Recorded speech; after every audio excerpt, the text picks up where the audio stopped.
my YouTube channel Exploring Methonomics. So in this video we are going to study about non-excludable goods and the market failure. We can subdivide non-excludable goods in two categories, public goods and common property resource. First of all, let me tell you about what is non-excludable goods.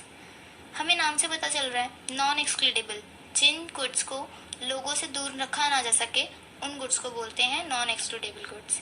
ठीक है, तो public goods कौन से goods होते हैं? इनकी basic characteristic होती है दो, non rivalry and non excludability. Non rivalry क्या होता है? If its consumption by one individual does not reduce its availability for the other individual. और नॉन एक्सक्लूडेबिलिटी क्या होता है? When one can not deny the non payer from consuming such goods. यानी कि जो कंजम्पशन है एक इंडिविजुअल की, वो दूसरे इंडिविजुअल यानी दूसरे कंज्यूमर के लिए जो अवेलेबिलिटी है उस कमोडिटी की वो रिड्यूस नहीं कर सकता. यानी कि जो फर्स्ट कंज्यूमर है, अगर उसने उस चीज़ को, उस गुड्स को यूज़ कर लिया तो उससे अवेलेबिलिटी जो है वो रिड्यूस नहीं हो जाएगी. ये नॉन राइवलरी कहता है. बट नॉन एक्सक्लूडेबिलिटी में क्या है? जब यानी कि एक कंज्यूमर जो है वो दूसरे कंज्यूमर को उस कमोडिटी को यूज़ करने से मना नहीं कर सकता. For example defence services, law and order services etcetera. अब पब्लिक गुड्स जो होते हैं ये सोसाइटी यूज़ करती है, यानी कि सोशल बेनिफिट्स प्रोवाइड हो रहे हैं सोसाइटी को. ठीक है, अब जिससे क्या होता है, it exceeds their private benefits.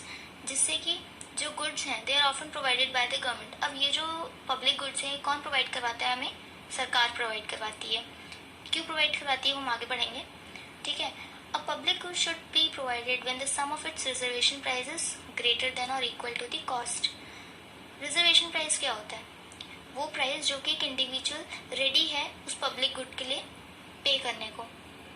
जो पब्लिक गुड्स होते हैं वो कंज्यूमर को कॉन्स्टेंटली बेसिस पे प्रोवाइड करवाए जाते हैं. सम ऑफ रिजर्वेशन प्राइसेस क्या होता है? It refers to the sum of total price that each user of the public good is willing to pay. यानी कि वो प्राइस जो कि इंडिविजुअल है वो पे करने को रेडी है. ठीक है, this is estimated through the vertical summation of demand curve of all the users of a commodity. तो अब हम ये एक ग्राफ के थ्रू समझने वाले हैं. इस ग्राफ में दिया हुआ है O Y which is Y axis, O X which is X axis. Here Y axis is denoting price and cost of the good, where X axis is denoting the quantity of a commodity. Here it is assumed that there are only two users of a commodity, consumer A and consumer B. The quantity of the commodity is fixed, which is equal to OQ0, and the demand curve of A is denoted by DA and the demand curve of B is denoted by DB. Now here you can see कि जो हमारा quantity है वो constant है, but जो price है वो change हो रहा है. ठीक है, अब A consumer जब PO पे यूज़ कर रहा है तो उसका जो डिमांड कर्व है वो DA है, जो डिमांड कर्व B का है वो DB है.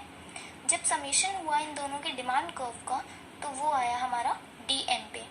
अब जहाँ P2 और QO इंटरसेक्ट कर रहा है वो इक्विलिब्रियम पॉइंट है, and the line which passes through equilibrium is marginal cost. Free rider problem.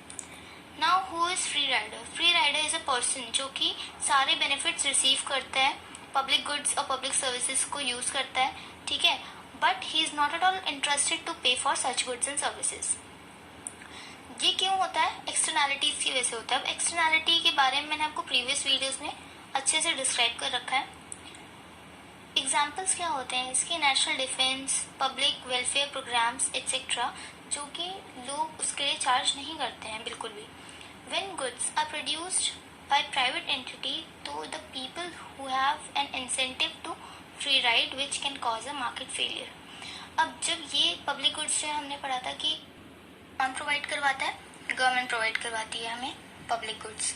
ठीक है, और अगर प्राइवेट एंटिटीज यानी प्राइवेट फर्म्स अगर हमें पब्लिक गुड्स प्रोवाइड कराने लग जाएं तो उससे जो लोग हैं उनको फ्री राइड मिल जाएगी, जिससे कि मार्केट में फेलियर होगा.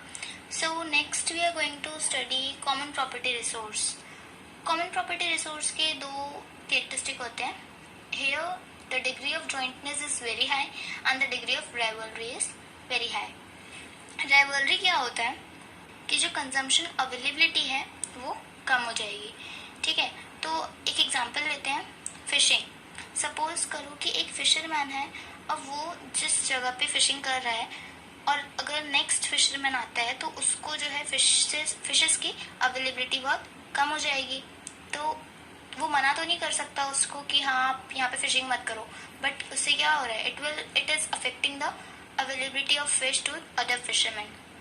Let us take another example, grazing of sheep. If one peasant is एक पीजन जो है वो अपने शीप्स को वहाँ ग्रेस करवा रहा है, उससे क्या हो रहा है, जो अवेलेबिलिटी ऑफ ग्रास है दूसरे पीजेंट्स के लिए, दूसरे बेसिकली देखा जाए तो शीप्स के लिए जो ग्रास की अवेलेबिलिटी है वो कम हो जा रही है।